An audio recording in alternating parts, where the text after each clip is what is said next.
Hello everyone, ಎಲ್ಲರೂ ಹೇಗಿದ್ದೀರಾ? ನೀವೆಲ್ಲರೂ ಸಖತ್ತಾಗಿದ್ದೀರ ಅಂತ ಅನ್ಕೊಳ್ತಾ ಇದ್ದೀನಿ. ನಾನು ಇವತ್ತು ಹೊಸ ರೆಸಿಪಿ ಜೊತೆಗೆ ಬಂದಿದ್ದೀನಿ. ಒಂದು ಬಂದು ಬದನೆಕಾಯಿ ಭರ್ತಾ, ಎರಡನೇದು ಬಂದು ಮತ್ತೆ ಬೆಂಡೆಕಾಯಿ ಸ್ಟಫಿಂಗು. ಎರಡೂ ಒಂದೇ ಥರ ಮಸಾಲ ಯೂಸ್ ಮಾಡಿ ಡಿಫ್ರೆಂಟಾಗಿ ಮಾಡೋದು ಯಾವ ಥರ ಅಂತ ತೋರಿಸ್ತೀನಿ. ಸಣ್ಣ ಕಟ್ ಮಾಡಿ ಒಂದು ಆನಿಯನ್ ಜೊತೆಗೆ ಒಂದು ಸ್ವಲ್ಪ ಕೊತ್ತಂಬರಿ ಸೊಪ್ಪು ತೊಗೊಂಡಿದ್ದೀನಿ. ಅದಕ್ಕೆ ಮತ್ತೆ ಕಡಲೆ ಬೀಜ ಪುಡಿ ಹಾಕ್ಕೊಳ್ತಾ ಇದ್ದೀನಿ. ಅದು ಚೆನ್ನಾಗಿ ರೋಸ್ಟ್ ಮಾಡಿಕೊಂಡು ಮತ್ತೆ ಪೌಡ್ರ್ ಮಾಡ್ಕೊಂಡಿದ್ದೀನಿ. ಸೊ ಹಾಗೆ ನನ್ನ ಹತ್ರ ಒಂದು ಸ್ವಲ್ಪ ಕೊಬ್ಬರಿ ಇತ್ತು ತುರಿದಿರೋದು, ಅದಕ್ಕೆ ಅದನ್ನು ಸೇರಿಸ್ತಾ ಇದ್ದೀನಿ. ಸೊ ಅದು ನಿಮ್ಮ ಆಪ್ಷನಲ್ಲು, ಇಲ್ಲ ಅಂದರೆ ಪರವಾಗಿಲ್ಲ, ಅದು ನಡೆಯುತ್ತೆ. ಸೊ ಈಗ ಮತ್ತೆ ಸ್ವಲ್ಪ ಅರಿಶಿನ ಮತ್ತು ಖಾರ ನಿಮ್ಗೆ ಎಷ್ಟು ಬೇಕೋ ಅಷ್ಟು ನೋಡ್ಕೊಳ್ಳಿ ಮಾಡ್ಕೊಳ್ಳಿ. ಮತ್ತು ಧನಿಯಾ ಪುಡಿ ಹಾಕ್ಕೊಳ್ತಾ ಇದ್ದೀನಿ, ಉಪ್ಪು ಹಾಕ್ಕೊಳ್ತಾ ಇದ್ದೀನಿ. ಮಿಕ್ಸ್ ಮಾಡ್ಕೊಳ್ಳಿ. ಸ್ವಲ್ಪ ನಿಮ್ಗೆ ಏನಾದರೂ ಡ್ರೈ ಅಂತ ಅನಿಸ್ತಾ ಇದ್ದರೆ ಅವಾಗ ಒಂದು ಸ್ವಲ್ಪ ಎಣ್ಣೆ ಹಾಕಿ ಮತ್ತೆ ಮಿಶ್ರಣನ ಚೆನ್ನಾಗಿ ಮಿಕ್ಸ್ ಮಾಡ್ಕೊಳ್ಳಿ. ಈಗ ನಾವು ಯಾವ ಥರ ಈ ಎಣ್ಣೆ ಬದನೆಕಾಯಿ ಮಾಡ್ತೀವಲ್ಲ, ಅದಕ್ಕೆ ಯಾವ ಥರ ಸ್ಟಫಿಂಗ್ ನಾವು ಫಿಲ್ ಮಾಡ್ತೀವೋ ಅದೇ ಥರ ಇದಕ್ಕೂ ಸ್ಟಫಿಂಗ್ ಫಿಲ್ ಮಾಡಬೇಕು. ಬಟ್ ಇಲ್ಲಿ ಇಂಗ್ರೀಡಿಯೆಂಟ್ಸ್ ಕಮ್ಮಿ ಮತ್ತು ಬೇಗ ಆಗುತ್ತೆ. ಮತ್ತು ಇನ್ನೊಂದು ತುಂಬ ಟೇಸ್ಟಿ ಇತ್ತು. ಆ್ಯಕ್ಚುಲಿ ನಾನು ಅದೇ ಫಸ್ಟ್ ಟೈಮ್ ಮಾಡಿದ್ದೆ, ಬಟ್ ನನಗೆ ತುಂಬ ಇಷ್ಟ ಆಯಿತು. ಸೊ ನೀವು ಒಂದ್ಸಲ ಟ್ರೈ ಮಾಡಿ ಮತ್ತು ಯಾವ ಬಂದಿದೆ ಅಂತ ನನಗೆ ಖಂಡಿತ ಕಾಮೆಂಟ್ ಬಾಕ್ಸಲ್ಲಿ ಹೇಳಿ, ಓಕೆ? ಸೊ ಈಗ ಎಲ್ಲ ಈ ಥರ ತುಂಬಿಸ್ಬಿಟ್ಟು ನಾನು ಸ್ವಲ್ಪ ಎಣ್ಣೆ ತಗೊಂಡು ಜೀರಿಗೆ ಹಾಕಿ ಅದರ ಒಳಗಡೆ ಇದನ್ನು ಇಕ್ಕಿದ್ದೀನಿ. ಆ್ಯಕ್ಚುಲಿ ವಿಡಿಯೋ ತೆಗೆದು ಮರ್ತೋಗಿದ್ದೀನಿ. I am really sorry for that. ಈಗ ಒಂದು ಸ್ವಲ್ಪ ಈ ಥರ ತಿರುಗಿಸ್ತಾ ಇದ್ದೀನಿ.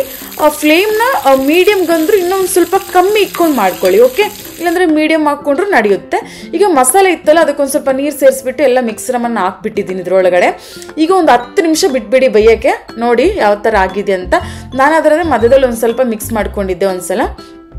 ಸೊ ತುಂಬ ಟೇಸ್ಟ್ ಇತ್ತು ಆ್ಯಕ್ಚುಲಿ. ಸ್ವಲ್ಪ ಬೆಂದಿದೆ ಇಲ್ಲ ಅಂತ ಚೆಕ್ ಮಾಡಿ, ಇಲ್ಲ ಅಂದರೆ ಇನ್ನೊಂದು 5 ಮಿನಿಟ್ಸ್ ಆ ಥರನೇ ಸಿಮ್ಮಲ್ಲಿ ಬೆನ್ಸಿ ನಡೆಯುತ್ತೆ, ಓಕೆ? ನೀರು ಹಾಕ್ಬೇಡಿ ಮತ್ತೆ, ಇಷ್ಟೇ. ಸೊ ನಾನಾದರೆ ಫಸ್ಟ್ ಟೈಮ್ ಮಾಡಿದೆ, ತುಂಬ ಚೆನ್ನಾಗಿತ್ತು. ಸೊ ಅನ್ನಕ್ಕೂ ಚಪಾತಿಗೆ ತುಂಬ ಚೆನ್ನಾಗಿರುತ್ತೆ. ಪರೋಟ ಮಾಡಿದ್ರೆ ಪ್ಲೀಸ್ ಇದನ್ನು ಟ್ರೈ ಮಾಡಿ. ಪರೋಟ ಜೊತೆಗೆ ತುಂಬ ಚೆನ್ನಾಗಿರುತ್ತಂತೆ ನಮ್ಮ ಫ್ರೆಂಡ್ಸ್ ಹೇಳಿದರು. ಸೊ ನನಗೆ ತುಂಬ ಚೆನ್ನಾಗಿತ್ತು, ನಾನು ಎಂಜಾಯ್ ಮಾಡಿದೆ. ಈಗ ಮತ್ತೆ ಬೆಂಡೆಕಾಯಿ ಮಾಡ್ತಾಯಿದ್ದೀನಿ.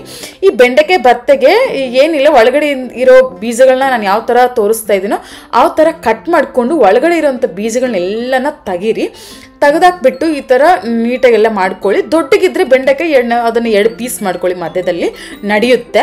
ಅದಕ್ಕೂ ಸೇಮ್ ನಾನೀಗ ಏನು ಮಾಡಿದ್ದೀನಿ ಅಂದರೆ ಸ್ವಲ್ಪ ಕೊಬ್ಬರಿ ಮತ್ತು ಕಡಲೆಕಾಯಿ ಬೀಜ ಎರಡನ್ನೂ ಆಫ್ ಹಾಕ್ಕೊಂಡಿದ್ದೀನಿ, ಓಕೆನೆ? ಇದರಲ್ಲಿ ನಾನು ಇವತ್ತು ಗಾರ್ಲಿಕ್ ಯೂಸ್ ಮಾಡಿದ್ದೀನಿ, ಈರುಳ್ಳಿ ಬೆಳ್ಳುಳ್ಳಿ 2 ಯೂಸ್ ಮಾಡಿದ್ದೀನಿ, ಸ್ವಲ್ಪ ಮತ್ತು ಖಾರ, ಅರಿಶಿನ ಪುಡಿ, ಧನಿಯಾ ಪುಡಿ, ಸ್ವಲ್ಪ ನಾನು ಇವತ್ತು ಗರಂ ಮಸಾಲ ಹಾಕಿ ಟ್ರೈ ಮಾಡಿದೆ ಡಿಫ್ರೆಂಟಾಗೆ, ಅಂದರೆ ಹೆಂಗಿರುತ್ತೆ ನೋಡೋಣ ಅಂತ. ಮತ್ತು ಉಪ್ಪು ಹಾಕ್ಕೊಂಡೆ.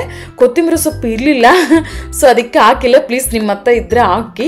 ಮತ್ತು ನಮ್ಮ ಆಫೀಸಲ್ಲಾದರೆ ನನಗೆ ಸ್ವಲ್ಪ ಜನ ಟೊಮೊಟೊ ಹಾಕಿ ಟ್ರೈ ಮಾಡಂತ ಹೇಳಿದರು ತಿಂದಮೇಲೆ. ಸೊ ನೆಕ್ಸ್ಟ್ ಟೈಮ್ ಖಂಡಿತ ಟ್ರೈ ಮಾಡ್ತೀನಿ.